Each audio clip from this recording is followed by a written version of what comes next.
You are listening to Kickspot. All right, and welcome back, Kickspotters. I know, Migs, you wanted to do it, but I stopped you. I might do a close-up of your face. You're about to do it. So if you didn't get the opportunity to listen to the first segment of this show, we have our guest, Karina, talking about what life is like as a body coach and the reason why she got into being a body coach. And if you don't know what a body coach is, you kind of have to watch the first segment. So rewind, watch that one, then get to this one. Yeah. Right? 100. But Karina, I did want to ask you, you got to work with, certain clients. Is it like every single client is a little bit different? You talked about a client with PTSD and then like people that have like injuries. Is it one type of genre that you're coaching, or what kind of people are you're coaching? It's really, whoever feels like they want to work with me. Cause I don't, it's not necessarily always like intense, like, oh my God, someone's having PTSD. I also work with people that sometimes just need more clarity in their life, and we do more like a coaching type of thing.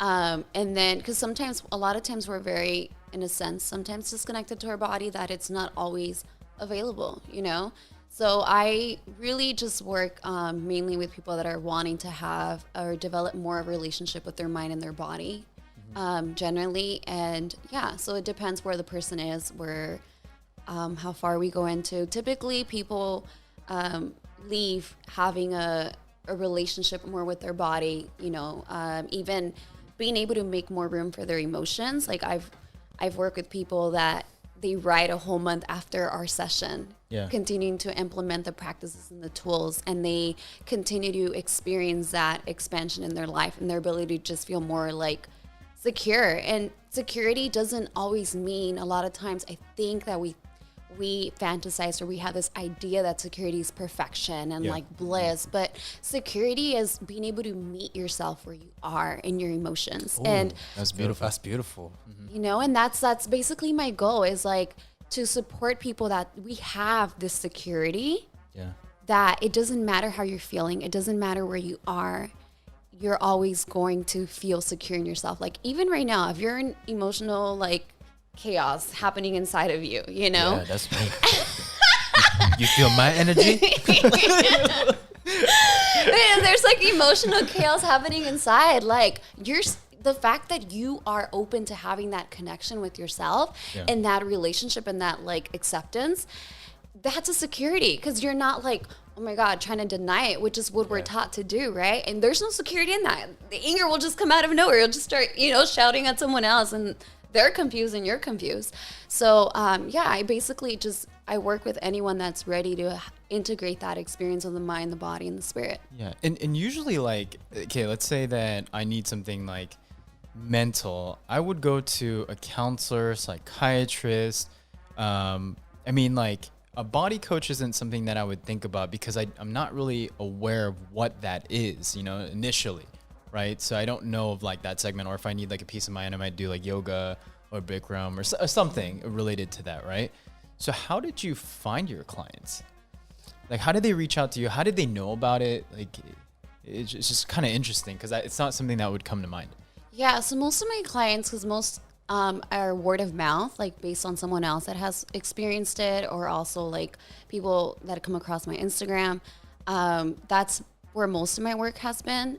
As of now, it's mainly been like that, because I know it is kind of hard. I've been also trying to work on like vocalizing what I do, because it's like so much that I have access to. It's like I do intuitive healing. Like, do I call it that? Like, but the reason I've decided to go with body coach is because all my work is around the body.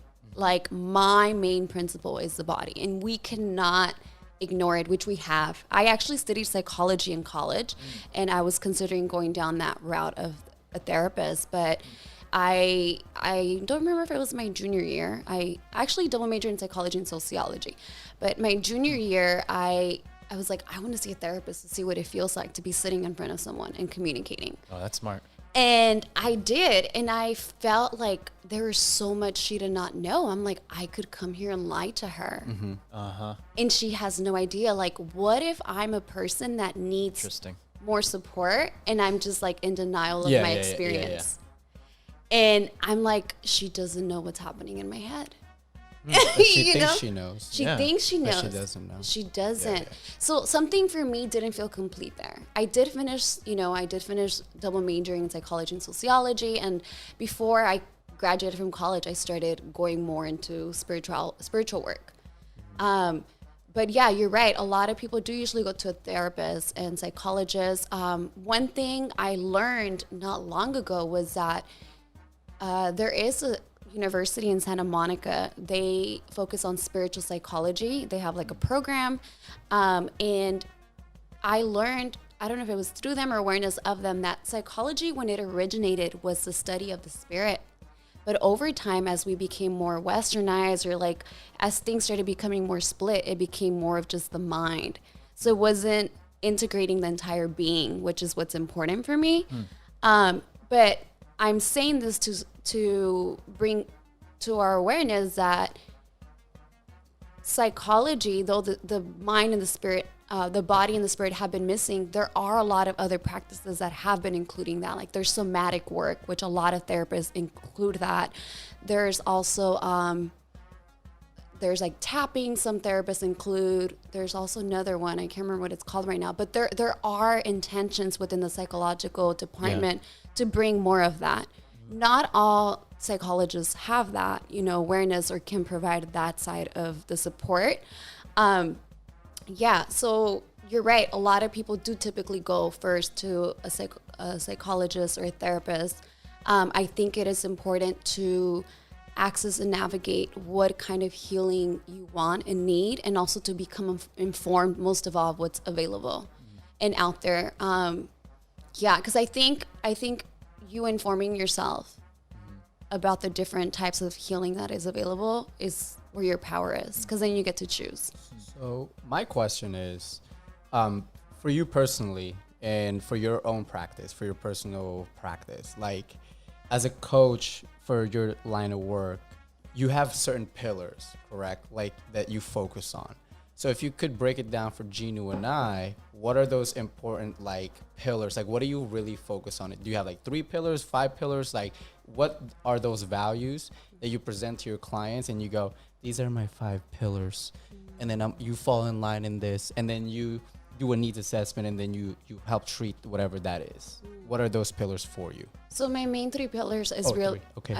just mind, body, and spirit. Like seeing the person where they are, and like developing this is acceptance, because I feel like just humanity in general, like we're constantly, which is great for the intent of survival, and but I feel like we have that extra pressure in our society that we've created. Like we're always thinking that we need to be 20 feet ahead, and so I really focus on honoring where every single one aspect of our being is in this moment. Can you break it down, like how they intertwine with each other, or the mind, body, and spirit? Yeah. They intertwine together based, like even my experience, like just literally having pain in a certain spot, and mentally, I'm probably feeling sad. Like currently, these past few days, which I heard today today's the equinox, right? No, today is the spring. The fall. I don't even know. Today is like a big. Is it the start of fall? Is it first day of fall? No. I Is think it really? so. Yeah. Oh, yeah. Okay, That's what I thought. Yeah. Yeah. So that, I forgot what the actual term for that is, but right now I'm like, what's going on? Because my entire right side of my body has been really hurting, and the right side of the body, the wrist and the elbow, have to do with like letting go. Like even right now, so we're in the current season we're in. Wonder why it's heavy. Is that why when we my shoot, gosh, like, it's we let heavy right go? now. It's like, Well, some people shoot with their left, so that can't really. Same thing, right? Like, Well, because the left side of our body has to do with receiving, and the right has to do with letting go. what? I'm bringing from my experience Okay. working with people. That's and, cool. Yeah, and so for example, I'm bringing this up because I don't necessarily know what's going on astrologically, but my body makes me aware of that, and mentally, there are some things that have been coming up, past experiences that is like, dude, these are ready to be let go already, you know? So I'm bringing this example of like my right side has been tight, because mentally there have been experiences that are ready to be, you know, to come and let go. And there are some people that I work with that don't have awareness of the body aspect of it.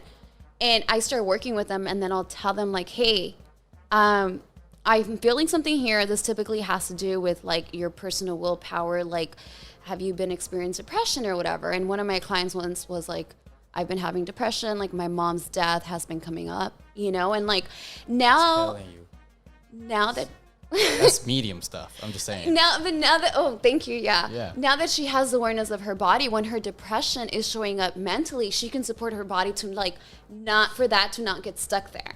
You know, like if she supports that part of her body, she can do like breath of fire, which is this rapid breathing, and that helps you like move energy through. So yeah, I guess to answer your question, they're always all connected because they're all informing one or the other. And like when people do feel a lot of pain in their body, that's basically their spirit asking them to stop and slow down and just like, you know, and then you meditate, which I think you expressed, you meditate, and then you'll get information that you need. So do you find solutions for them? Like, do you suggest treatment, or like how do you find a resolution for your clients? So the resolution happens within our session. As we're working together, some people, it's very unique. Some people, I intuitively feel like they don't feel comfortable talking, so we go straight to the body, and the body discloses information, then I ask them information. Other people, they come in and we talk because they like to talk first more, and then we go into the body. The resolution happens within the experience. A lot of times the body will inform us of specific situations that happen in their life where there's stored memory in it. Our body stores all the like information. It's connected to our subconscious mind. So the purpose of storing all that information, think about it. Our bodies come 100% from our mother. They're cells that have been living on forever. Their whole purpose is to survive. What do you do when you want to continue to live and evolve? You remember information that happened in the past. What is that saying? Like, I forgive, but I don't forget. Because by remembering, you know how to face the future. Yeah. So our body stores all this information. When I'm working with someone, I might feel sensation in a certain spot. For example, once I was working with a client on her left body, I was going down her left leg. And then when we got to her knee, my body just stopped me. And it was like, I was like, hey, did something happen like around, you know, like more intimate area at this age? I'm like, I feel like there's a stuck blockedness in your knee from that. And I was able to guide her to go to that experience. And she disclosed information to me that she had never shared with anybody. I'm telling you. And It's crazy. Sorry. it's okay. I'm just amazed. That's why I'm saying that. Like, I'm just so curious. I'm like, how did you, like, the knee didn't speak to you? Like, so your body was like, stop there, right? Like, your own physical connected to her physical and was like, there's something in her knee. Yeah.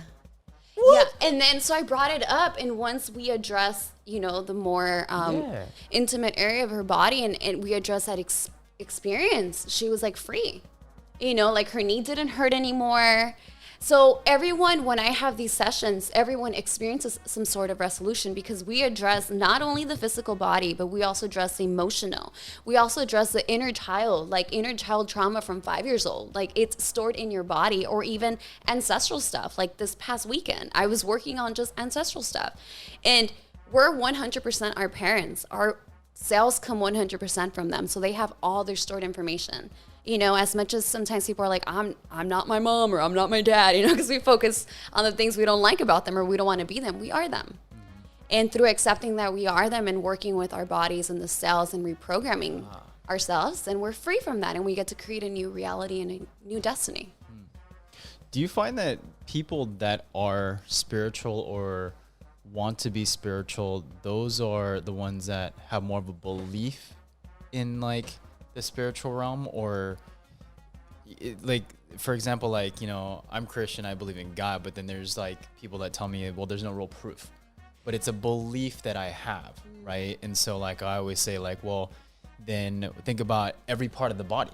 How every part of the body has something intertwined. I don't know spiritually inside like exactly what goes on, but there needs to be some part that connects to some other part for me to function, right? So I always bring that up. It's like, so how do you explain that? Like you can't really explain that. So there's like a spiritual side where I have a belief theory.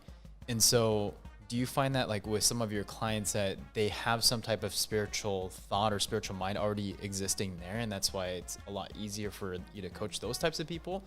Because if you're like not into like spiritual stuff, it's like, well, why do I need this? Yeah. So I actually, that you bring up a great point. Like, yeah, if you believe it's there, then it'll be there in a sense. But then you're like, wait, the body, it's the same thing. Yeah. I personally, my approach to this, I don't really do spiritual. I was really in there for a long time. Yeah. But you don't have to believe in a spirit to like, hey, you have a subconscious mind that has trauma stored from childhood and it's stored in your cells, like, you know, breaking it down in that way. When I do work one-on-one with people, like I meet them where they are. I have worked with people that are atheists, which, you know, like even people that are atheists, they understand and they believe there's this like energy or this thing, you know, even the Big Bang, it's like this other cosmic thing happening. So I really I don't try to go too much on like spirit necessarily. I just meet the person where they are, and it's like, hey, you have that person, the observer. Like right now we're here, we have a body, and then there's that consciousness that is like something's going on here. You know, we all have that. I don't think we really need to say like spirit to get them there or get people to understand what we're trying to say. And that's how I relate to it. Yeah, and the only reason why I ask that is because I'm sure that you get a lot of skeptics that are like, what is a body coach? Like, why do I need this? And so if I'm like a new restaurant, for example, it's like I go to that restaurant because I do Yelp on Yelp Elite. Okay, shout out to Yelp. But I look at the testimonials, you know, right? So I'm looking at it, I'm like, oh, this might be a good restaurant. Even though they have like 5 reviews, it's all positive reviews. So maybe I'll go check it out.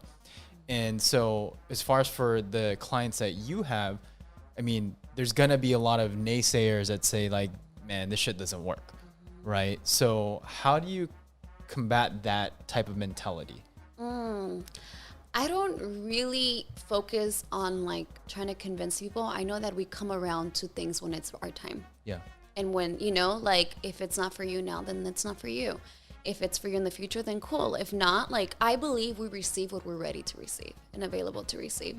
So I'm just, you know, I'm constantly continuing to work on myself, even how do I deliver this better so I can support more people in having these amazing experiences? You know, like it's so hard to grasp in words what really happens, that I'm trusting kind of like whoever's ready will, you know, we have our inner compass and guide that just knows. Yeah. And as the world changes, you obviously have to adjust yourself and your body as well too. You're in your industry, if you're helping and coaching others, you're constantly getting an education, not just like out there, but you know, on yourself. How are you constantly getting education for yourself or personal growth so that you can coach others? I'm such a student. I love to learn, and I'm constantly looking at myself and what areas I need to work on, and seeking the sources that are, you know, like kind of supportive of that. I'm also trying to be better about not getting lost and learning material mentally, because that's not where real learning is, for me at least. Like I know it's through experiencing it, and I think that's why life gifted me 4 years of all this pain. It's like, all right, you like to learn hands-on, you're a hands-on learner, here you go.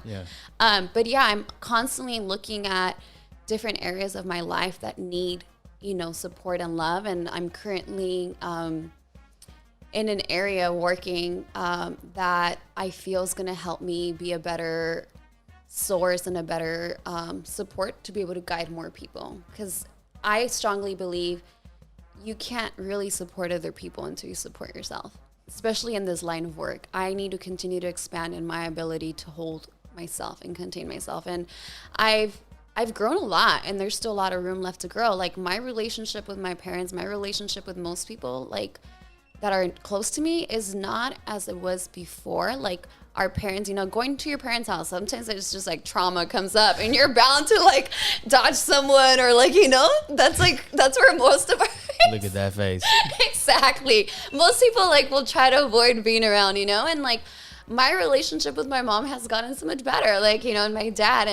And so to answer your question, I'm just constantly looking at my life, what is next and available.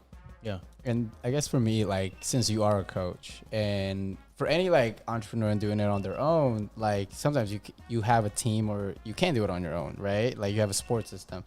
Do you have any kind of mentors that you kind of go to? So if there's certain things that you don't understand or that you want to learn more of, like you go to that person. Do you have one or two of those where they kind of guide you through this line of work? Specifically through healing? Yeah. No, not That's at the all you? moment.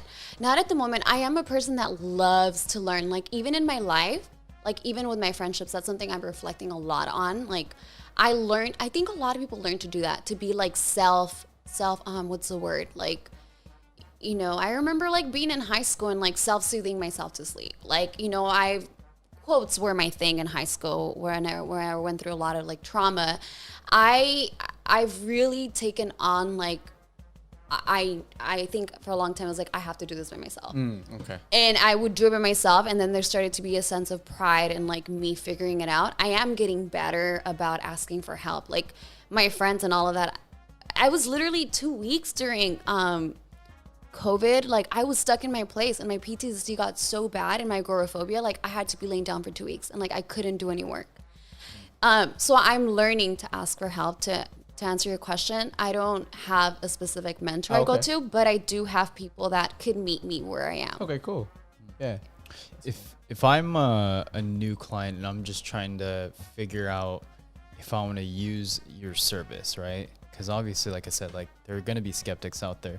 Do you give them like a trial of like a diagnosis of some sort, or do you just look for the people that are just like, hey, I'm gung ho, like I really want to do this?